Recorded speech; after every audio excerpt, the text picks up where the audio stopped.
Assalamualaikum warahmatullahi wabarakatuh. Perkenalkan, nama saya Nita Cynthia, NIM 23 12 10 128. Di sini saya akan menjelaskan ataupun menjawab pertanyaan soal ujian tengah semester dari mata kuliah pengembangan kurikulum. Soal pertama, yaitu jawabannya, kurikulum implementation adalah proses penerapan atau pelaksanaan kurikulum yang telah dirancang untuk digunakan dalam pendidikan.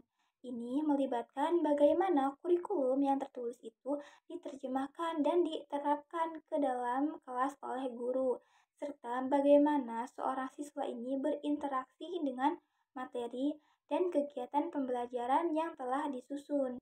Implementasi kurikulum bukan hanya sekedar menyampaikan materi saja, akan tetapi juga mencakup strategi pembelajaran, penggunaan sumber daya, interaksi antar guru dan siswa, pengelolaan kelas, dan penilaian formatif yang berkelanjutan.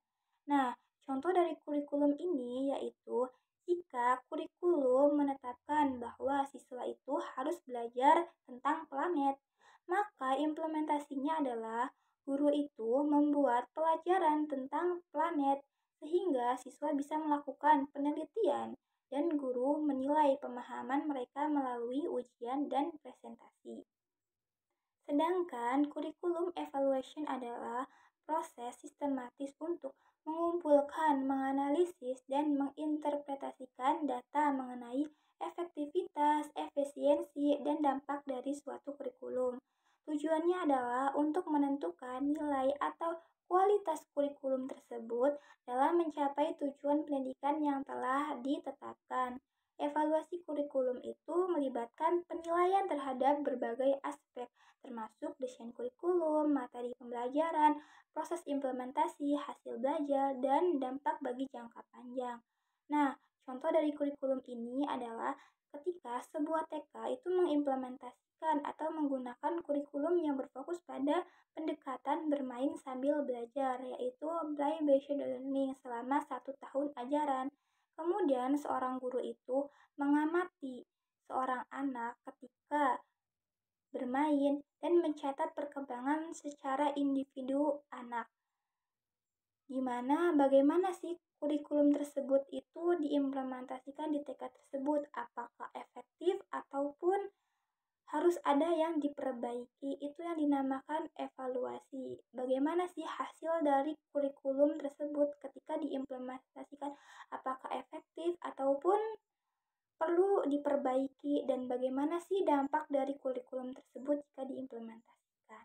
Selanjutnya, soal nomor 2 bagian A, jawabannya yaitu subject matter content curriculum adalah pendekatan desain kurikulum yang memfokuskan pada isi atau materi pelajaran yang akan diajarkan dengan mata pelajaran yang diajarkan secara terpisah.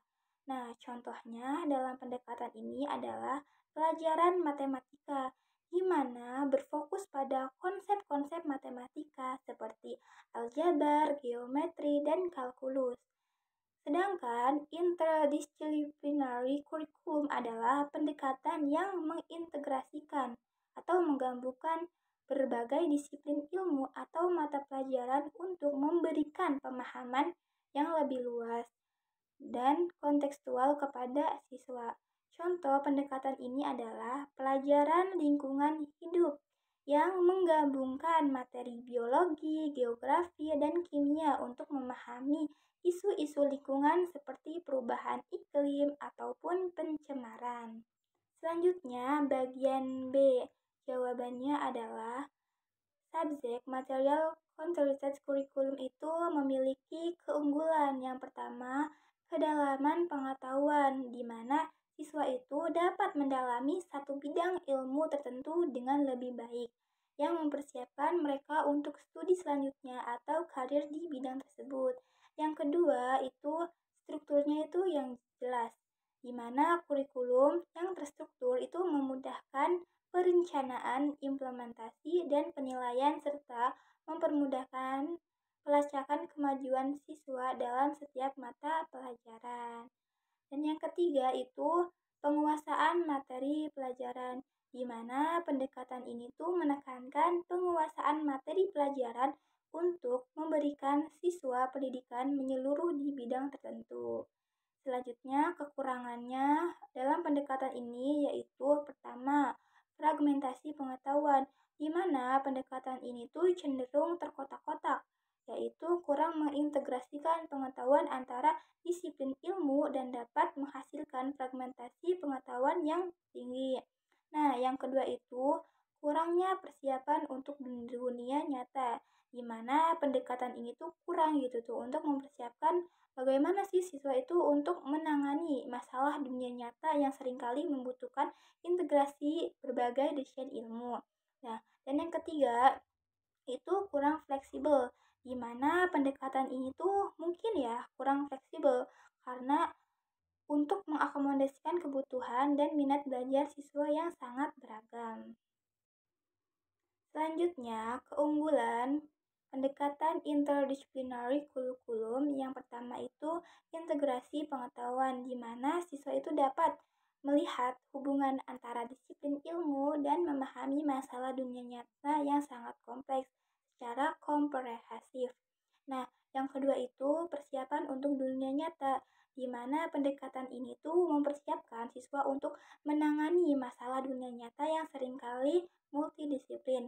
Nah, yang ketiga itu dalam pendekatan ini tuh sangat fleksibel, di mana kurikulum ini tuh fleksibel untuk mengakomodasikan kebutuhan dan minat belajar siswa yang sangat beragam. Selanjutnya, kekurangan. Yang pertama itu kurang kedalaman, di mana siswa mungkin tidak memiliki pemahaman yang mendalam dalam satu disiplin ilmu tertentu. Nah, yang kedua itu kurangnya struktur, di mana pendekatan itu mungkin kurang struktur yang jelas yang dapat membuat perencanaan, implementasi, dan penilaian itu lebih sulit. Nah, yang ketiga itu potensi overlap, di mana beberapa materi pelajaran itu mungkin tumpang tindih antara disiplin ilmu yang berbeda-beda.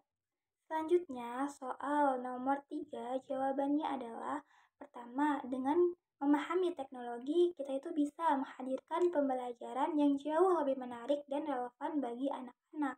Mereka ini kan generasi digital atau lebih akrab dengan suka gadget dan internet. Jika kita bisa mengintegrasikan teknologi ke dalam pembelajaran, misalnya menggunakan video yang interaktif, ataupun aplikasi belajar yang sangat seru, itu tentu mereka itu akan lebih sangat antusias dan terlibat dalam proses pembelajaran.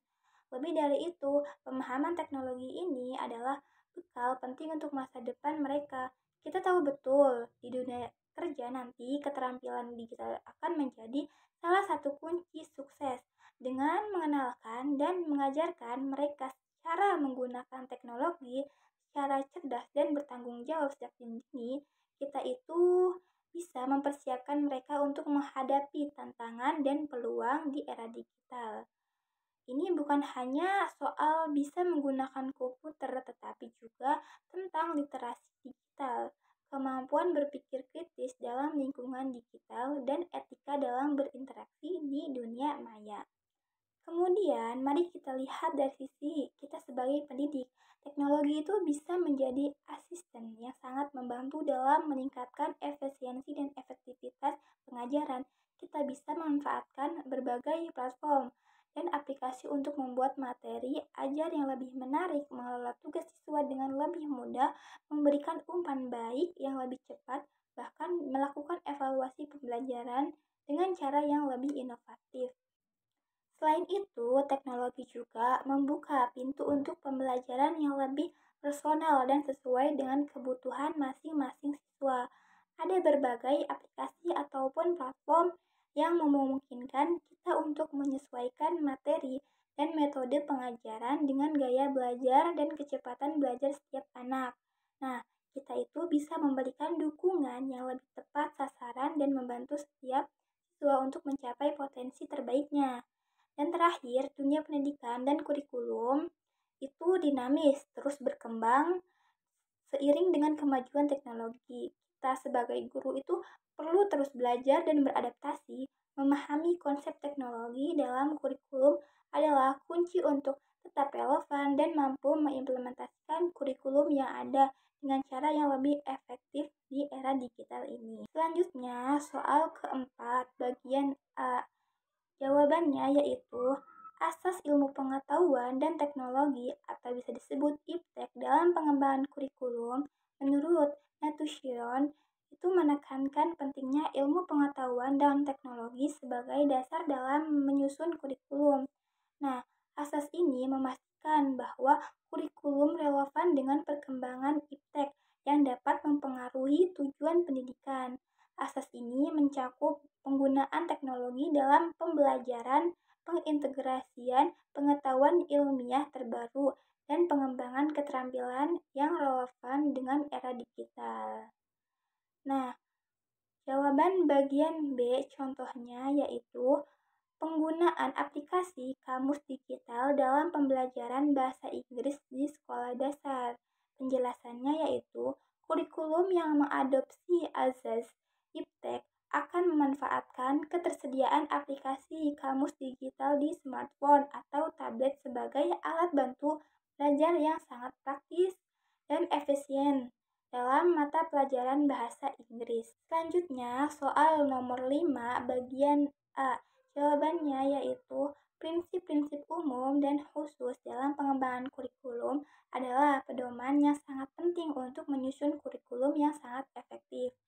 Nah, prinsip umum itu meliputi prinsip relevansi, prinsip fleksibilitas, prinsip kontinuitas, prinsip praktis, dan prinsip efektivitas.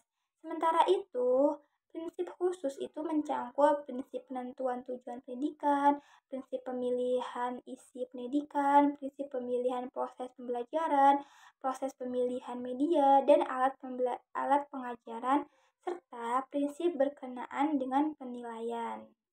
Selanjutnya, jawaban bagian B yaitu prinsip kontinuitas dalam pengembangan kurikulum itu memiliki arti adanya kesinambungan atau keterkaitan antara materi pelajaran, pengalaman belajar, dan kompetensi yang dikembangkan dari satu tingkat ke tingkat berikutnya, baik secara vertikal ataupun antar jenjang pendidikan maupun horizontal dalam satu jenjang pendidikan. Dengan kata lain, kurikulum itu dirancang sedemikian rupa sehingga materi dan kompetensi yang telah diajarkan itu di satu tingkat menjadi dasar atau landasan untuk materi dan kompetensi yang akan diajarkan di tingkat berikutnya. Adapun contoh dari kontinuitas vertikal atau antar jenjang pendidikan yaitu matematika. Ketika di sekolah dasar SD, siswa itu belajar tentang operasi dasar penjumlahan, pengurangan, perkalian, dan pembagian bilangan bulat. Nah, materi ini tuh menjadi fondasi untuk mempelajari pecahan dan desimal di sekolah menengah pertama ataupun SMP, yang kemudian juga digunakan lagi dalam aljabar dan geometri di sekolah menengah atas atau SMA. Kemudian, contoh dari kontinuitas horizontal atau dalam satu jenjang pendidikan atau antar mata pelajaran. Nah, contohnya itu keterampilan berpikir kritis, yaitu keterampilan berpikir kritis diajarkan dan dilatih tidak hanya dalam satu mata pelajaran, akan tetapi diintegrasikan ke dalam berbagai mata pelajaran. Nah, misalnya itu siswa belajar menganalisis informasi dalam pelajaran sejarah, memecahkan masalah dalam matematika, dan mengevaluasi argumen atau pendapat dalam pelajaran bahasa Indonesia. Mungkin itu saja jawaban dari saya. Sebelumnya mohon maaf apabila ada salah kata ketika mengucapkan ataupun ketika menyampaikan. Sekian dari saya, mohon maaf lahir batin. Wassalamualaikum warahmatullahi wabarakatuh.